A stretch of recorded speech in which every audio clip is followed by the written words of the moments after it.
Madame, Monsieur, bonjour. Merci de nous rejoindre à la une de l'actualité. Le commerce extérieur, les indicateurs restent au vert pour cette année. L'Algérie renforce sa présence sur les marchés internationaux avec une batterie de mesures comme l'ouverture de nouvelles lignes de transport de fret aérien.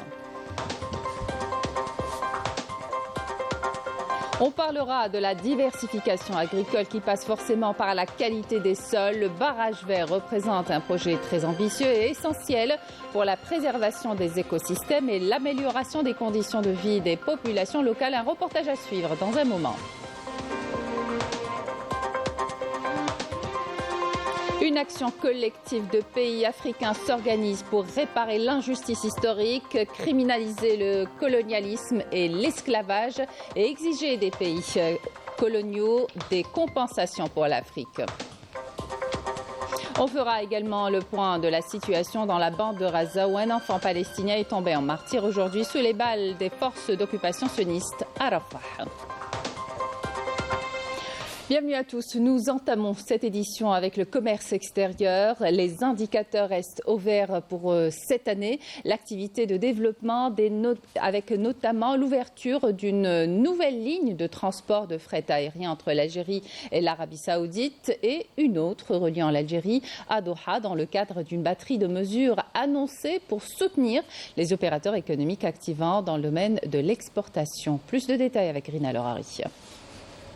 L'Algérie renforce sa présence sur les marchés internationaux avec l'ouverture d'une nouvelle ligne de fret aérien dédiée à l'envoi d'une cargaison de produits frais vers l'Arabie Saoudite. Cette première expédition marque le lancement d'une nouvelle route commerciale venant s'ajouter à celle déjà établie avec le Canada, la Tunisie et la Mauritanie par voie terrestre et aérienne. Les produits algériens sont de bonne qualité, ce qui nous a encouragés à conclure un partenariat pour l'importation de produits agricoles dans un premier temps. Nous envisageons ensuite d'importer d'autres produits, d'autant plus que l'Algérie nous accorde de nombreuses facilités.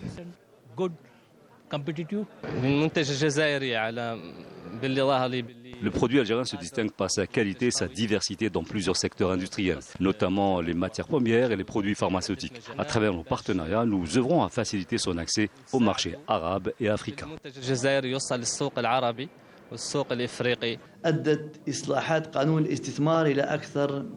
Les mesures incitatives de la nouvelle loi sur l'investissement ont permis la concrétisation de 12 000 projets, ce qui entraînera une augmentation de la demande en services de transport et de logistique. Il convient de souligner que l'objectif principal est d'atteindre 20 000 projets et de favoriser la croissance des exportations de produits industriels et agricoles. Dans le même sillage, une ligne de fret maritime reliant l'Algérie à Doha au Qatar sera lancée dès l'été prochain. Cette nouvelle liaison vise à renforcer les échanges commerciaux et à faciliter l'exportation des produits algériens vers le marché qatari. Nous avons accompagné les exportateurs et les opérateurs économiques dans la conclusion de nombreux accords. Aujourd'hui, 9 contrats ont été signés avec différents pays. Nous avons également voulu montrer que l'exportation ne se limite pas à la Mauritanie et à la Tunisie, mais s'étend également au Canada et à l'Arabie Saoudite.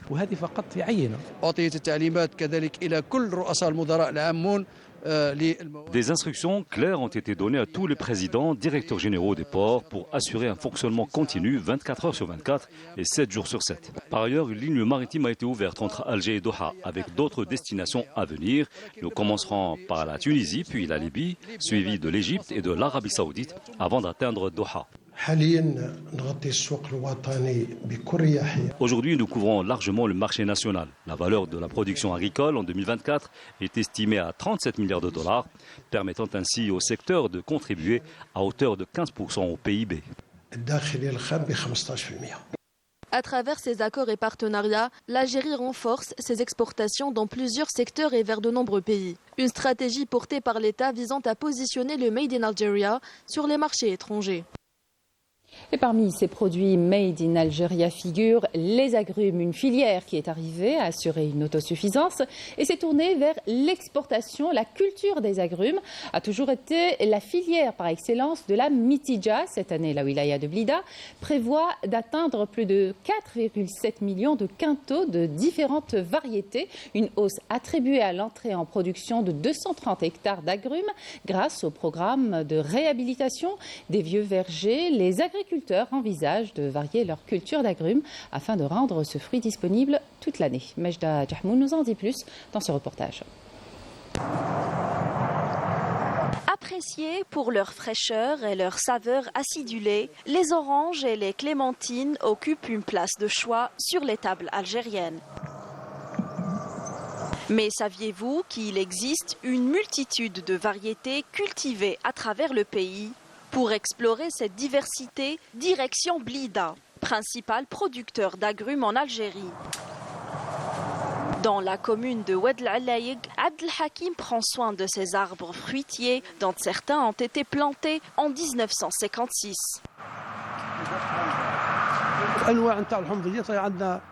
Il existe plus de 200 variétés d'agrumes. Rien que pour les oranges, on pourra citer la Washington Naval, la Thompson Naval, la Valencia Latte, la Maltaise ou encore la Sanguine. Pour les mandarines, on a la clémentine Nules, la Corse, la Fina, la mandarine Satsuma ou encore la plus commune qu'est la tangerine. Pour le citron, il y a l'Oreca 4 saisons, le Meyer ou encore le Lisbonne. Ce clémentinier a été planté en 1956. La clémentine sans pépins est très appréciée, mais elle nécessite beaucoup d'entretien. Nous sommes arrivés à 150 quintaux à l'hectare. Il y a un surplus qu'il faut commercialiser. On peut exporter vers d'autres pays.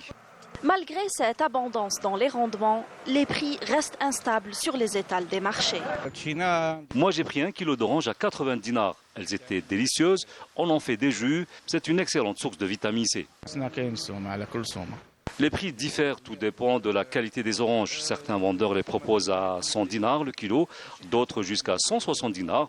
Idem pour les mandarines, vous pouvez les trouver entre 50 et 100 dinars le kilo. Pour réguler le marché et éviter les déséquilibres, des solutions concrètes s'imposent. Les solutions résident dans les coopératives. Les chambres agricoles doivent mettre en place des coopératives pour prendre en charge le surplus et réguler les prix sur le marché. Il est également essentiel d'instaurer un contrôle strict pour éviter la spéculation. L'agro-industrie joue un rôle clé aussi.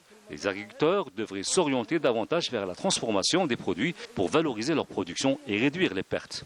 Avec une superficie agricole dédiée aux agrumes de plus de 21 000 hectares, rien que dans la wilaya de Blida, le potentiel est immense.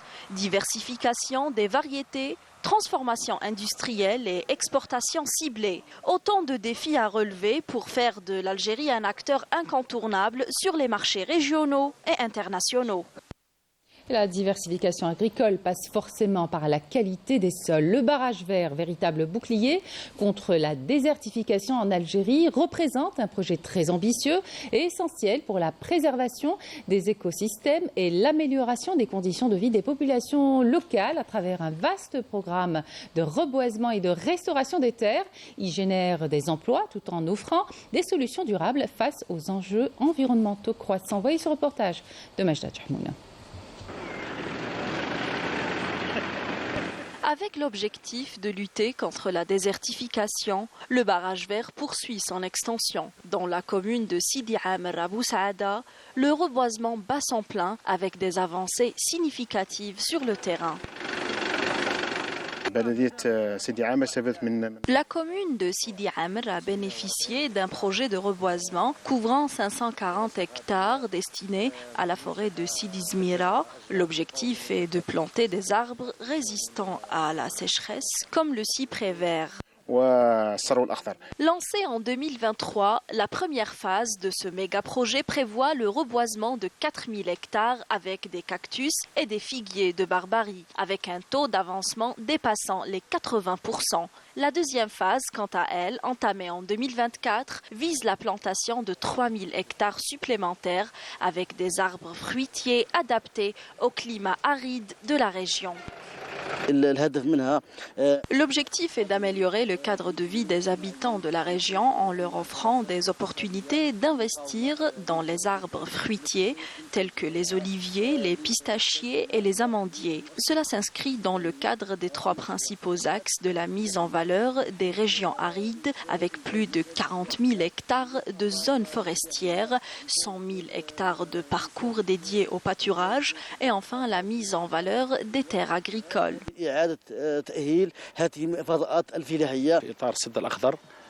Le barrage vert est un projet très important pour les 36 communes qu'il traverse, avec un budget de plus de 142 milliards de centimes alloués pour le programme de 2023 qui sera achevé fin février. Pour celui de 2024, la wilaya de Msila a reçu plus de 84 milliards de centimes avec un avancement de 80%, prévu aussi pour s'achever vers la fin février. Quant au programme de 2025, une enveloppe de plus de 118 milliards de centimes a été allouée. Les cahiers des charges ont été soumis au ministère de l'Agriculture et les appels d'offres seront bientôt lancés. De nombreux jeunes de la région ont bénéficié d'un emploi stable grâce à ce projet. Ils sont entre 40 et 50 jeunes mobilisés sur chaque site de reboisement.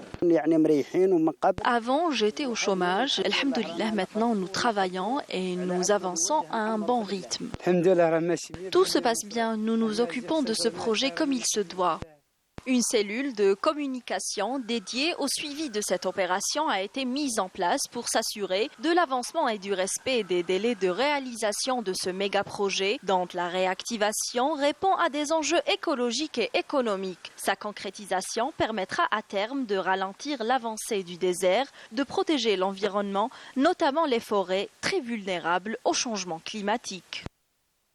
Destination Mni'a à présent, où des milliers d'oiseaux migrateurs font une halte du côté de Sabrat El Mellah, une région classée zone humide d'importance internationale depuis 2004 sur la liste de la Convention de Ramsar. Elle représente un espace de nidification précieux sur l'axe migratoire entre l'Europe et l'Afrique. Nous vous invitons à une visite guidée de ces lieux avec Bézir Marmi.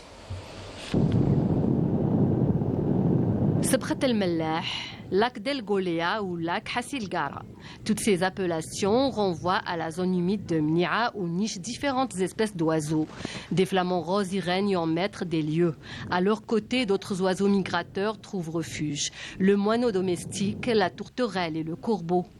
Nous sommes ici au bassin supérieur d'une profondeur allant de 1,5 à 2 mètres. Il se caractérise par son eau douce. Nous avons accompagné les spécialistes dans leur quête d'observation et de recensement.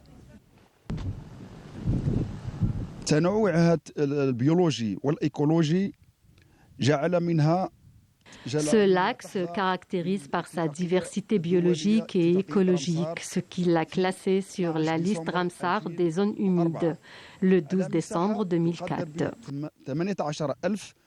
Il s'étend sur une superficie de 18 974 hectares.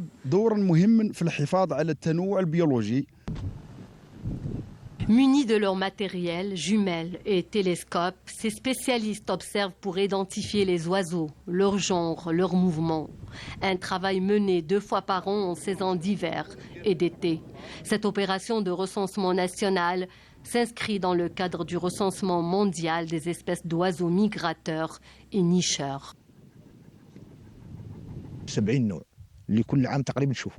Il y a des espèces d'oiseaux migrateurs et d'autres nicheurs. Le nombre d'oiseaux nicheurs est de 71 et atteint parfois 110 ou 140.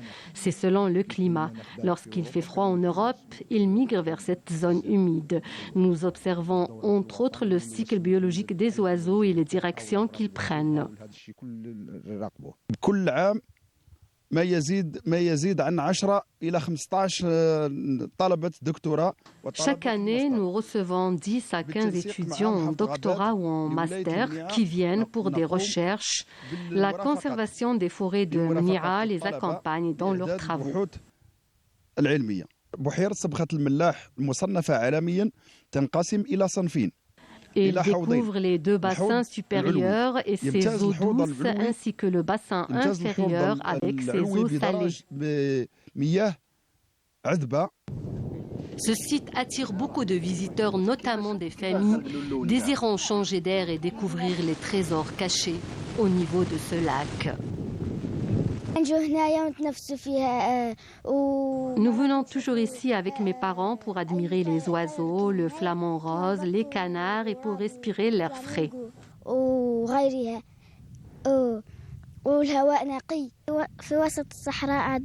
Ce lac est au milieu du désert de Mni'a. Nous venons en famille pour voir les oiseaux et écouter le son de la nature.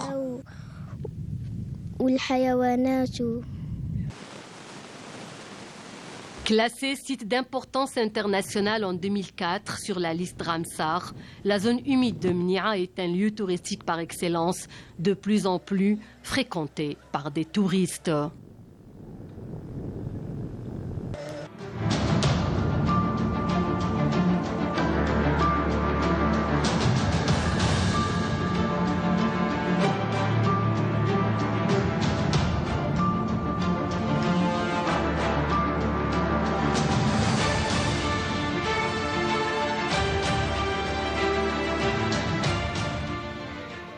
Une action collective africaine s'organise pour réparer l'injustice historique. Il faut savoir que la question de la traite transatlantique des esclaves et des politiques coloniales a affecté le continent africain. Aujourd'hui, les pays africains œuvrent pour la criminalisation du colonialisme et de l'esclavage et exigent des pays coloniaux des compensations pour l'Afrique. Yasmine Sodi. Le sommet de l'Union africaine a été marqué par des appels insistants à une condamnation ferme des crimes du colonialisme et de ses conséquences. Les dirigeants réclament l'adoption d'une décision reconnaissant l'esclavage, la traite et la colonisation comme des crimes contre l'humanité imprescriptibles. La décision de l'Union africaine contre les crimes du colonialisme et les génocides perpétrés contre les peuples du continent est une nécessité et une question de dignité. Il est essentiel que les dirigeants prennent cette position face au monde, d'autant plus que l'Union africaine est l'une des grandes organisations internationales. Cette décision s'impose car ces actes constituent des crimes contre l'humanité et des massacres d'une brutalité inacceptable. L'Afrique revendique ses droits et appelle ses dirigeants à poursuivre cette démarche afin de rétablir la vérité et donner au continent l'image qui lui sied. Nous appelons les peuples africains à soutenir et à appuyer cette décision afin que justice soit rendue et que des réparations soient accordées aux victimes. Le génocide commis contre les peuples africains a freiné leur développement. C'est pourquoi la décision des dirigeants représente une avancée majeure vers la reconnaissance et la justice. Grâce à la mobilisation des pays chargés de ce dossier, tels que l'Algérie, l'Afrique du Sud, le Togo et le Ghana, la mise en œuvre de cette décision devrait aboutir à des résultats positifs. Les puissances occidentales, notamment la France, ont en effet exploité les ressources des peuples africains, une réalité que ce processus vise à reconnaître et à corriger. Ces pays ont une longue histoire de lutte pour la libération, la justice et la construction d'États forts et modernes. L'Afrique ne saurait être complète sans l'Algérie et l'Afrique du Sud, deux nations qui ont toujours été au cœur des combats pour l'émancipation du continent. L'Afrique engage un tournant décisif dans la défense de ses droits et de sa souveraineté. Et à partir de New York, la secrétaire d'État auprès du ministre des Affaires étrangères chargée des affaires africaines, Barta Salma Mansouri, a affirmé hier lors d'une séance de briefing du Conseil de sécurité sur l'amélioration de la gouvernance mondiale que la réforme globale, juste et équitable du système multipartite est désormais une nécessité impérieuse qui ne saurait être ajournée. On l'écoute. Il est nécessaire de préserver le rôle central des Nations Unies en insistant sur le renforcement d'une représentation équitable et équilibrée au sein de ses principaux organes, en tête desquels le Conseil de sécurité. Il est inadmissible que l'injustice historique infligée à l'Afrique persiste, le continent représentant plus que le quart des pays membres de l'ONU, alors qu'il demeure privé de toute représentation permanente au sein du Conseil et même sa représentation non permanente reste limitée.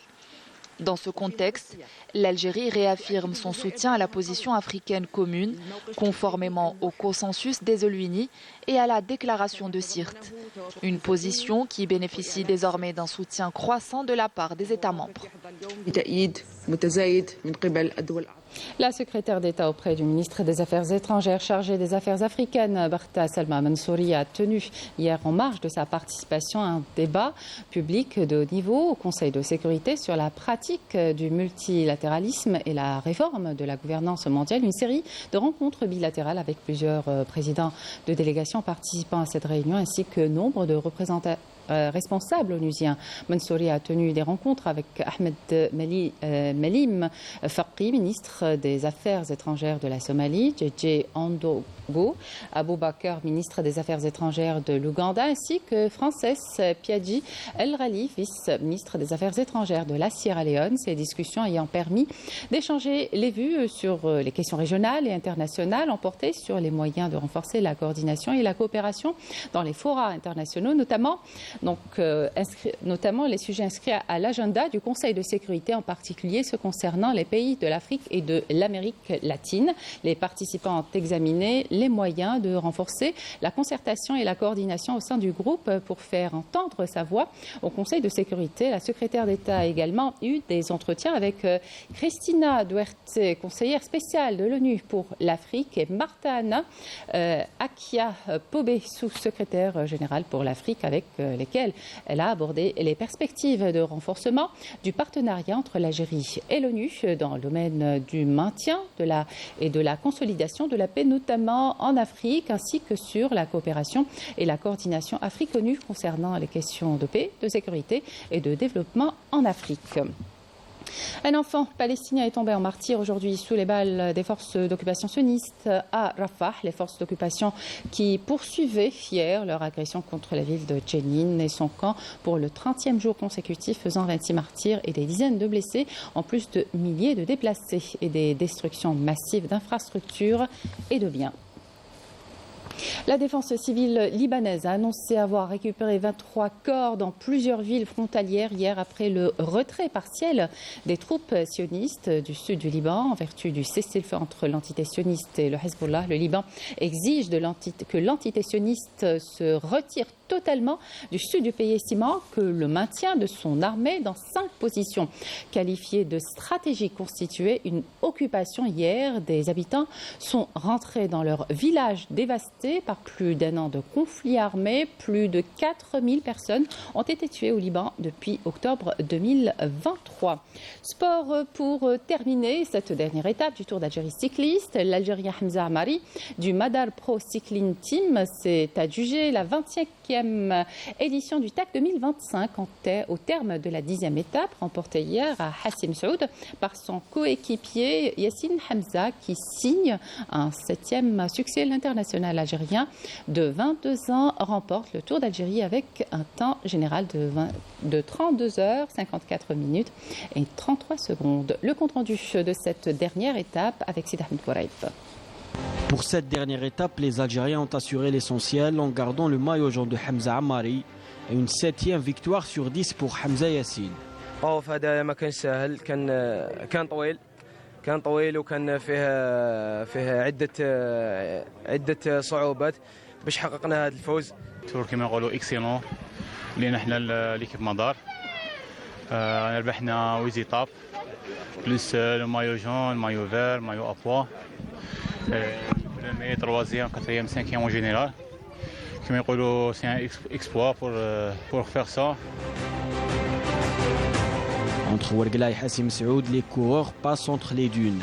L'étape la plus courte du tour était aussi la plus rapide.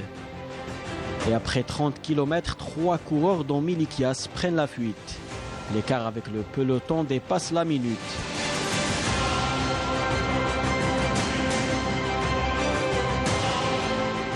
Les Érythréens remportent les 2 sprints intermédiaires, mais ce n'est pas suffisant pour décrocher le maillot vert. À 20 km de l'arrivée, le peloton se reforme en un seul groupe. Comme d'habitude, les coureurs de Madar travaillent dur et propulsent Hamza Yassine qui franchit la ligne d'arrivée en premier en 2 heures 1 minute et 43 secondes. Les Algériens auront dominé le TAC, s'adjugeant plus des maillots jaunes et verts, celui de meilleur grimpeur avec Youssef Reguigui et le maillot blanc avec Oussama Mimouni.